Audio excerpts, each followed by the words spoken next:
seems like the world is becoming more chaotic and stressful and less easy to practice Buddhism. Do you have any advice how to practice these days?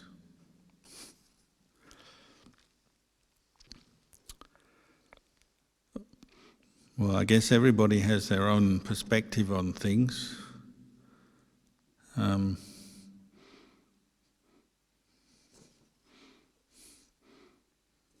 Ajahn Kalyano used to say, if it's not the world that is confusing, chaotic and stressful, it's your mind.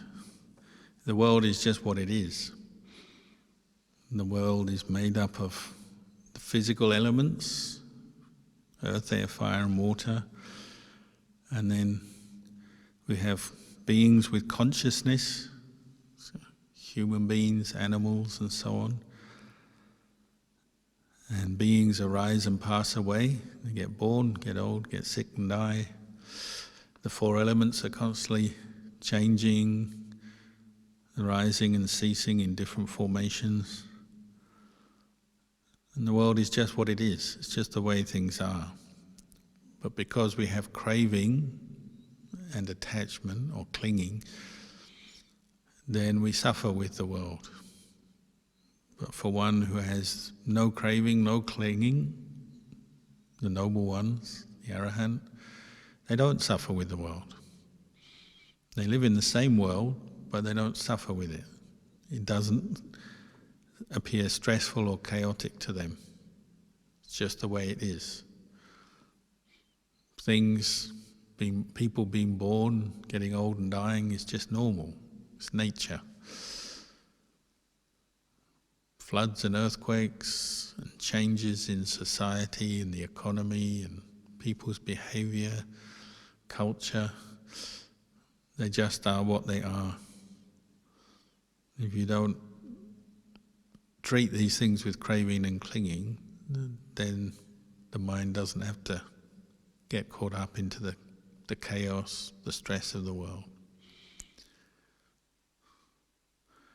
So this is why we come to practice the Dhamma, is to get more awareness of this mind and to train it to see the truth of experience rather than just always react with craving and attachment to everything.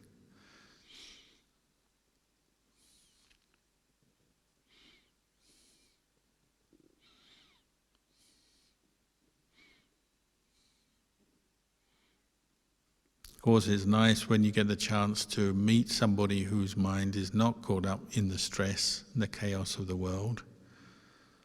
And that can be very inspiring, motivating for us when we meet good teachers and practitioners who have learned to, who have cultivated the path, learned to understand their mind better, experience more peace, more clarity.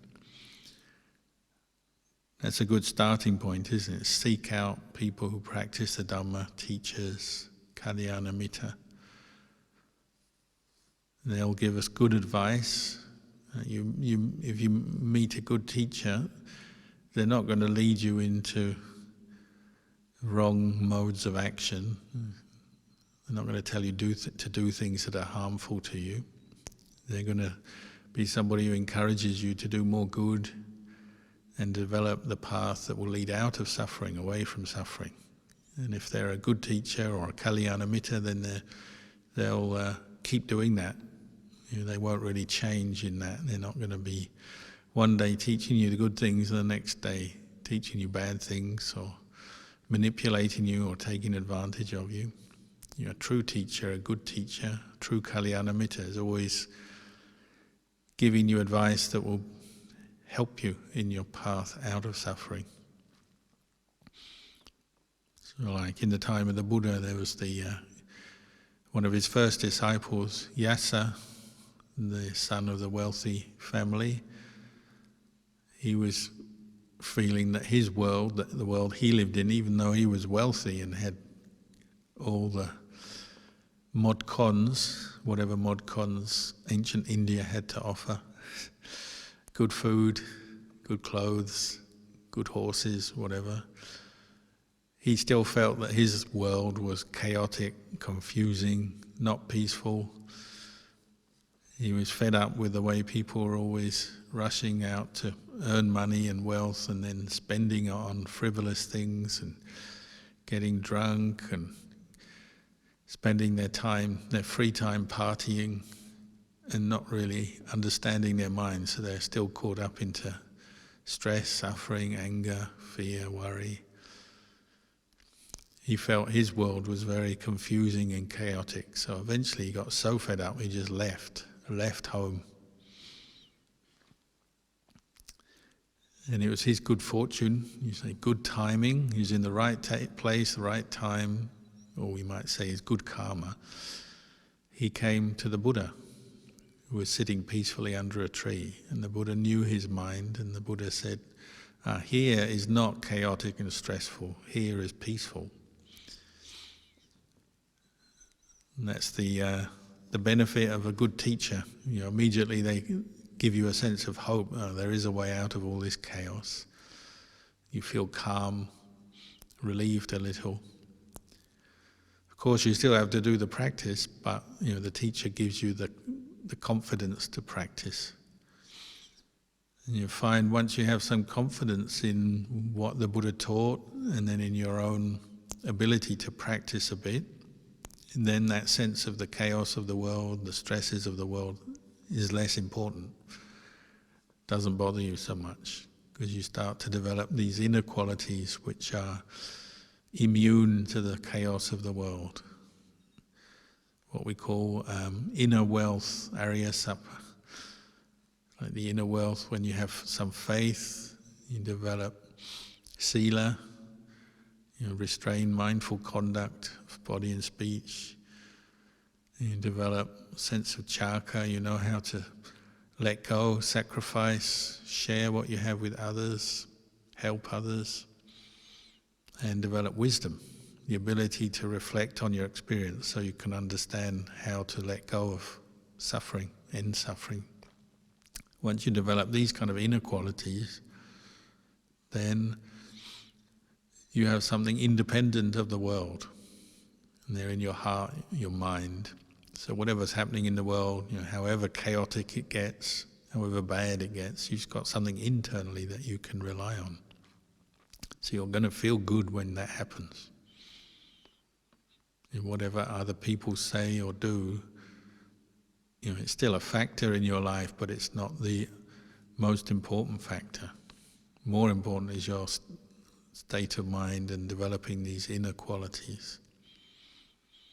So that's why practitioners start to feel better. You get a sense of well-being, even though the world can be in collapse.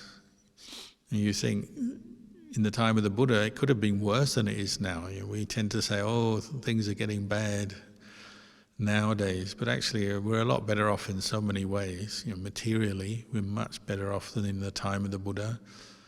There's less war, less death, lawlessness is less. In the time of the Buddha, you just didn't know what was going to happen. There was wars, there was bandits running around the countryside, robbing people, attacking people. A sense of law and order in the society was not guaranteed.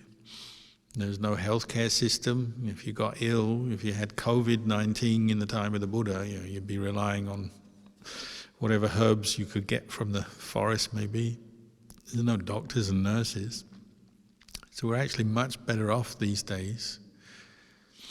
Where it's chaotic these days is just the proliferation of worldviews on what is right and wrong, politics, religion, just views and opinions and people's likes and preferences, what they like, what they don't like, their prejudices.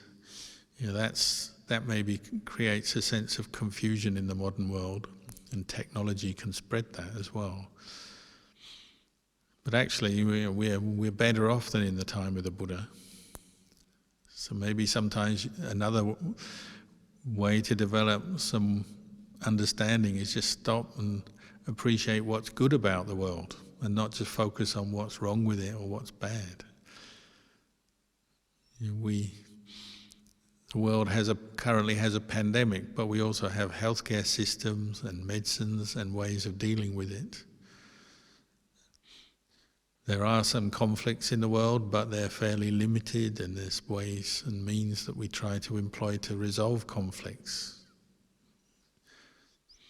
We have a system of social order, we have law and order, we have education system, we have hospitals, schools. There's quite a lot to appreciate in the world, even though it's not perfect. So try and develop a balanced perspective, but then develop these inner qualities that bring you a sense of well-being and greater knowledge and understanding of how the world works, and particularly how you relate to the world. And then it doesn't seem such a bad place, or the chaos of the world, the stresses of the world don't come into your heart, they stay out there. Then maybe you can even give something back to the world. The principles of Buddhist practice are, we develop what is beneficial and good for us, and then we develop what is beneficial for the world, for other people. Some people say, when you go off and you meditate or you practice Buddhism, you're being selfish, turning your back on the world. Well, it's not really true. You're simply developing qualities that you can then bring back to engage with the world in a way that is for people's benefit rather than for their harm. So you reduce the confusion of the world. First you reduce it in your mind, and then you can maybe share some of your peace and understanding with others, rather than increasing the confusion of the world by getting caught up in your own craving and attachment and then passing it on to others.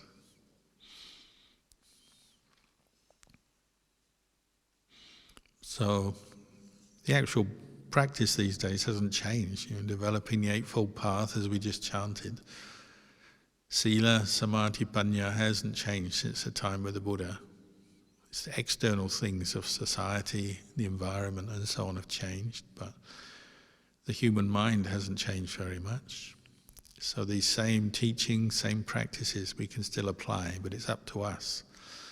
Put them into practice every day. And there's even people who have realized the highest Dhamma still living in the world today, what we call noble ones, Arya Pugala.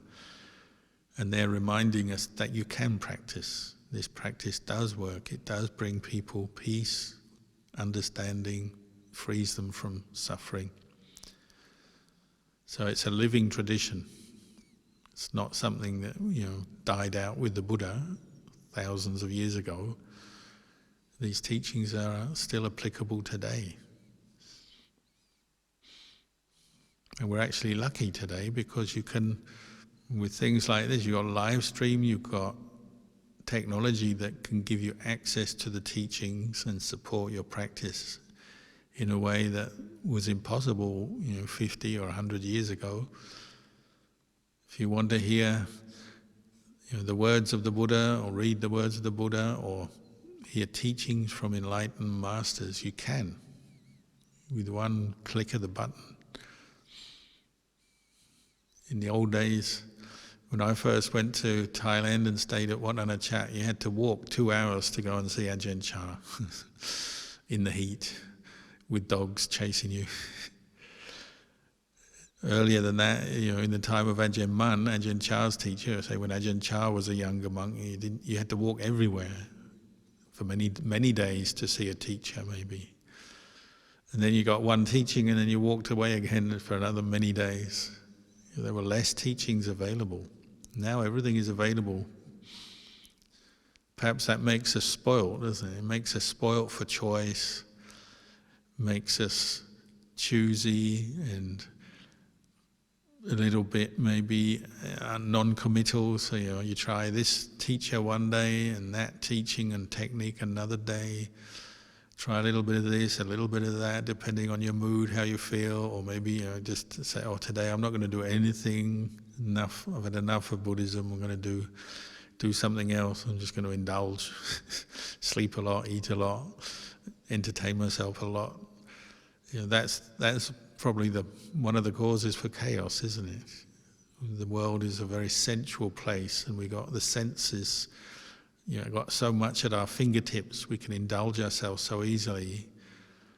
It's very easy to forget the Dhamma, but when we forget the Dhamma and we indulge our senses and follow every train of thought and every desire, the result is chaos, isn't it? And that's where the chaos comes from. We're less restrained, less mindful, less reflective on our experience. So the modern world brings challenges, but it also brings benefits. So try to, settle your mind and consider the pros and cons of the modern world, and that will help you get a good perspective. And then keep practicing what the Buddha taught. You won't be disappointed. So another question. Sometimes I get peaceful following the breath in meditation, and sometimes I get more peaceful using loving-kindness meditation. How do I know which is the right one for me?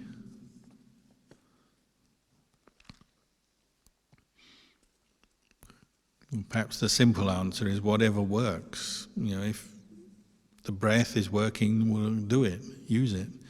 If loving-kindness meditation is working, do it.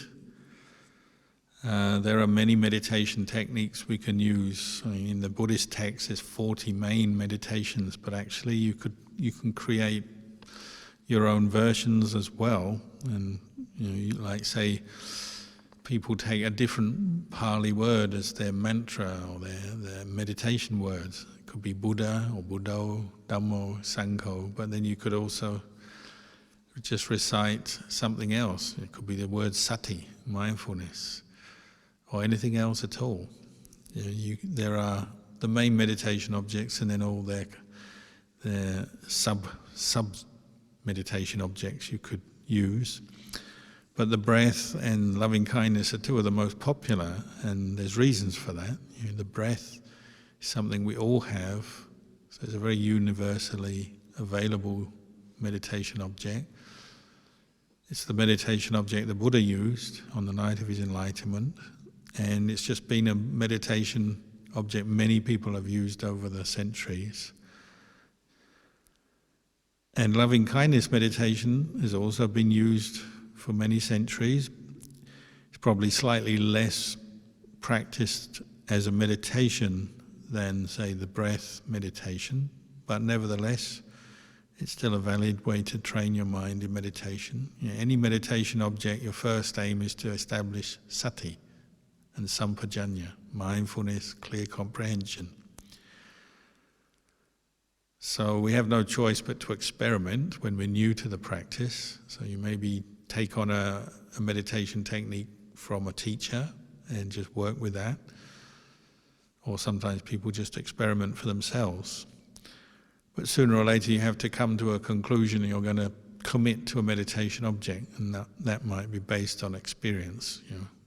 Any success you've found with the meditation objects, whether it's the breath or loving kindness or one of the other techniques, it may be that you've had a little bit of peace, clarity coming, so that prompts you to want to keep working with that meditation.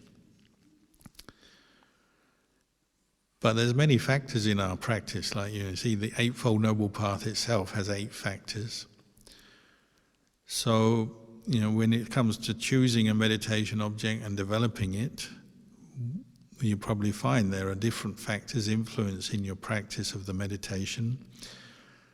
So loving kindness meditation, is traditionally used in response to mental states rooted in anger, cruelty, discontent, negativity, and so on. So it's quite common that we use it more as an occasional meditation technique. It may be regular, but it may not be our main meditation object, or we bring it into our practice when we have a particular period of anger or negativity, and then at other times we may use the breath or even Buddho or any of the other meditation objects. So there's that dynamic to the practice of loving kindness. For beginners, often it is a meditation they'll do a lot of, loving kindness meditation, because one of the things that attracts us to meditation is we find we've got lots of irritation and negativity in our minds. So then loving kindness often brings quite quick, good results.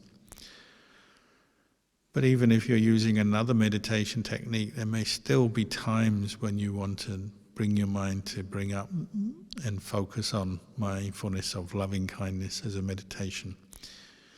In particular, if you've just developed a problem with someone and you're experiencing a lot of anger towards them, they've hurt you or harmed you in some way, or if you've become caught up in a situation, say you're ill, that might bring up a lot of anger, and you need the loving kindness to calm yourself down at that time because of the illness that's putting extra pressure on you, so you need more loving kindness, and so on. We may practice loving kindness in response to a period of time where we have a lot of anger or a particular mental state that is recurring in our life. So we develop loving kindness as an answer to that, and we might devote some of our meditation time to the development of loving kindness, and other parts of the meditation we're developing insight into the three characteristics, or developing anapanasati, for example. So there's room for experimentation and also just responding to your own state of mind and what's going on in your life. And so you vary sometimes. So you definitely can make loving kindness your main meditation, but sometimes it's just for a period of time you focus on it.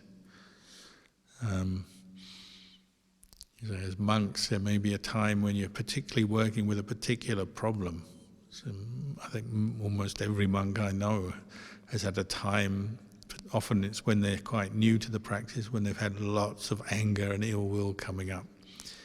Maybe just the pressure of keeping the rules of discipline, which is quite strict, learning to live with other people who are not necessarily your friends or family and they come from other parts of the world, and you have to learn to get on with them, live in close proximity to them, can bring up a lot of ill will. Sometimes just the renunciation of the life makes people a bit grumpy. You're not getting everything that you like, not the food you like, the comforts of home, and so on. So that can bring up aversion. So every monk or nun will have had periods where they've had to develop more loving kindness than usual. It may not be their main meditation, but they have to bring it up as a kind of supercharged solution to a problem, and just develop it as a skill. And maybe they get through that period of anger and ill will by developing a lot of loving kindness meditation, developing the ability to bring it up at will or easily through practice. And then they maybe move on to other things, develop more wisdom and insight, vipassana meditation, or develop a refinement of anapanasati, mindfulness of breathing. But if they need it, they can return to the loving kindness because they've developed it a lot in the past. Then it becomes a skill or something you can return to because you know what to do. So when I was a young monk, one of my main meditations was every night. Loving kindness meditation wasn't my main meditation, but I always had a period in my evening meditation where I would spread metta to the rest of the community. So that's the monks, nuns if they were there, laymen, lay women, animals in the forest, mosquitoes, whatever. And I would set that task or that goal. I've got to have metta in my heart for every living being in the monastery without exception. It wasn't always easy, but that was my goal. And I just got used to doing that regularly. And then I'd also do other practices, develop mindfulness of breathing, insight into the Four Noble Truths, insight into the attachment to the body, and so on. But loving kindness meditation was a part of the practice as well. So if ever there was a block and there's a person that you can't have loving kindness for, then that's your obstacle to get through. You have to get through and clear that out of the way before you can go on to the other practices. That's how I used to practice. So you have to see what's appropriate at different times, what meditation technique suits you and what's appropriate for your particular situation in a time. One thing to remember is any meditation object or technique you use will bring up mindfulness, ultimately will bring up samadhi, state of calm where the mind is firm and steady and the mindfulness is continuous. So whether you're following the breath, recollecting the Buddha, practicing loving kindness, they all bring up the qualities of mind associated with samadhi. And when you do experience some calm, steadiness of mind, we say all the 5 hindrances will temporarily have gone from the mind. That's samadhi. And one of the hindrances is ill will. So any meditation object ultimately will bring you to improve your level of loving kindness, because if, say, you're focusing on the breath and you're letting go of those 5 hindrances by developing the strength of your mindfulness, the continuity, and then the factors of samadhi come up, you know, the rapture, the enthusiasm, the contentment, the stillness of mind. Well, at that point, anger, ill will have gone temporarily, so there will be metta in the mind. So anyone who develops samadhi through any technique will develop metta if they're developing correctly.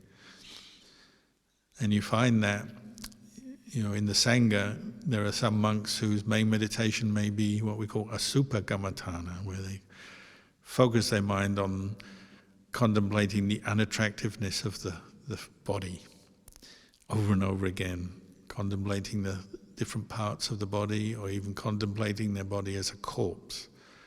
And they can develop deep samadhi, and they become very peaceful, one-pointed, and the practice develops. But at the same time, they develop great metta from contemplating the unattractiveness of the body. So don't forget that any meditation technique which relaxes you, calms you, brings you mindfulness will also develop metta. Even if you're not directing your mind specifically to the thought of loving kindness as a meditation, it will still arise.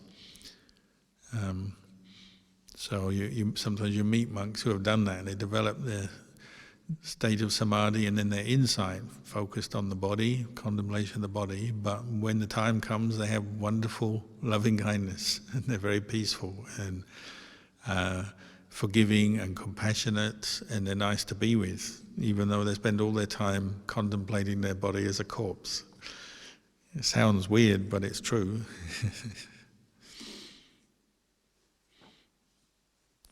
Now the last question. There is someone at work who is selfish, lazy, and tries to disrupt the harmony in our workplace. Do you have any suggestions how to deal with them? Yeah, loving kindness meditation was probably be a good start. And that is something, you know, a regular meditation practice. Obviously, you might not get the chance to do much meditation at work. It's not impossible, but probably only just brief moments. But say you come home at night, well, that's a good starting place. If you develop a regular meditation practice where you're improving your level of mindfulness, contemplating your own accumulated thoughts, feelings, memories, and then your views and opinions about things, and learning to develop enough mindfulness to see these things as impermanent, not self, let them go. The more you can do that, well, that's helping you to process whatever's coming up in your day at work. And even better if you do some meditation in the morning as well before you go to work. That also is setting up, improving your level of mindfulness so you go into work with that, ready to deal with the workplace. And yeah, of course, the workplace is full of different kinds of people, and it seems there's always somebody who's giving us trouble or giving other people trouble. So we need some wisdom as well as the mindfulness. We need some wisdom. That person, who is it? Depends. If there's somebody who's kind of under you, you're a supervisor, say, in a supervisory role, and they're under you, well, you may treat that difficult person differently from someone who's maybe your manager or your supervisor, who's taking advantage of their position of power. You have to learn how to deal with different kinds of people, not only their character, but their position and how you relate to them. But some general guidelines is you're learning to keep coming back to yourself, your own mind, and then your own duties and tasks and the role you have to perform in your job. That's what you keep coming back to ultimately, because that's where you can control things and understand things better. You can't control that person, and often the best thing is to ignore them as much as possible. Avoid them if you can, but you can't always avoid them. But also just to ignore them, because they're making their own karma, acting unskillfully, and if you give in to your reactions of aversion or fear, worry, the more you give in to your own reactions, the more you may be drawn into their behavior and react possibly unskillfully towards their behavior. The worse things become. The more calm you can maintain, the sense of calm, the more calm you can be, the more mindful you can be, the less they're going to affect you. So also, focusing a lot on the 5 precepts in the workplace. This person may not keep the precepts, they may be very unskillful in their behavior, their speech, they may be rude, aggressive, insulting, they may manipulate situations, they may cause trouble in all kinds of ways. Your job is to come back to your practice of the precepts, to be mindful of your speech, your actions, because that will give you a sense of inner well-being, sense of self-control, restraint, sense of value. You can value yourself in the workplace even if someone else is behaving wrong or badly. And you tend to improve the area around you. If you're keeping the 5 precepts the best you can, you'll be living in a way where you're not harming others through your speech, your actions. That will rub off on people around you. You won't be provoking people or making things worse. It tends to have the opposite effect. If you're keeping the precepts, you tend to calm people down more. And whether you can change them or not, that's another part of it. But just generally, you won't be adding to the problem. And sometimes even the bullies and the difficult people leave you alone when you're practicing the 5 precepts firmly. You've got your principles and you're sticking to them and you're doing your practice. That's such a good karma, a powerful karma. Often it means those difficult people leave you alone more. It's not an absolute guarantee. It depends on the person, how bad they are, but it certainly helps. The alternative is you give in to your anger and you end up arguing with them or doing things you regret, saying things you regret. It gets worse, doesn't it? So the more restraint and mindfulness and then keeping the 5 precepts is a good starting point and something to keep returning to.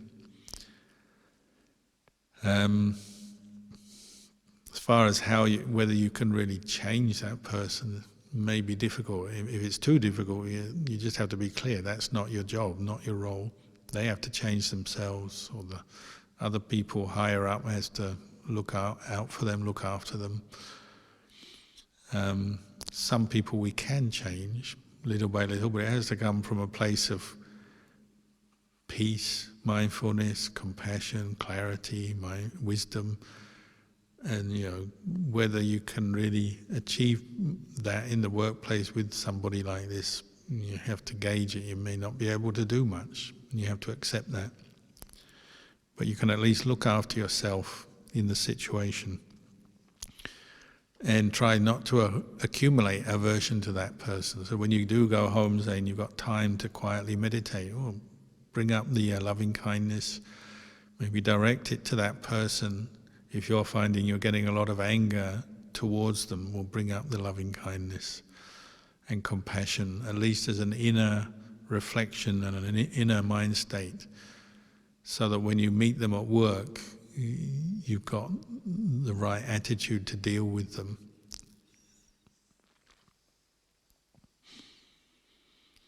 Your life is like this, isn't it? The world is full of different types of people, and unfortunately some are harder to get on with than others. They're disruptive, difficult, threatening. We just got to do our best to negotiate that, but keep coming back to developing the inner qualities of your practice. Sila, samadhi, panya, wisdom, so you reflect on things. You'll find the solutions come from there. It's like living in the forest. Monks, we live in the forest, and there's some animals in the forest that are kind of cute and cuddly and they don't cause you much trouble, so you can just walk by the wombat or the kangaroo. But then there's other animals that are dangerous, like snakes. So, when you can't get rid of the snakes, you just have to be careful around them. And you learn that. So you see a snake, so you walk around it, you avoid it. You know its potential for trouble, you don't provoke it. Whereas, a kangaroo, you can, unless it's a mother kangaroo with a joey, normally you just see a kangaroo, no problem. People are like that as well. If there's a troublemaker, you have to be more on guard, more careful, maintain your restraint, your mindfulness, your loving kindness, your patience, and just try and find a working relationship with them. And don't have too many expectations. Like you're in the forest, you don't expect a snake to give up its venom. That's what it does. It has venom and it's dangerous. So you don't expect it to be different, but you learn to respect it and live it, work around that. Maybe the bully or the difficult person, you don't expect them to change, but you learn how to work around them, not to provoke them, not to make things worse. And when you go home, you let go of them, you wish them well, and you feel sorry for them if they've been making bad karma. But when you go home, just let go of them. Don't carry them around with you in your mind. And this is the benefit of learning to practice mindfulness and use wisdom to reflect on your experience. You don't have to carry things around in your mind. I know we tend to do that, but learn how to let go. And then you can be free. Your perspective on things changes. It's not like you become enlightened that all the people in the world suddenly treat you nicely. Any enlightened teacher, from the Buddha down to Ajahn Chah, Luang Por Anan, all the teachers I've lived with, they've all still had to deal with difficult people. It's just they've learned not to suffer with those difficult people. They've learned how to be at peace with the situation, to understand the way things are, to accept the way things are, and to see things as Dhamma rather than reacting with that sense of self that leads to fear, aversion, anxiety, and so on.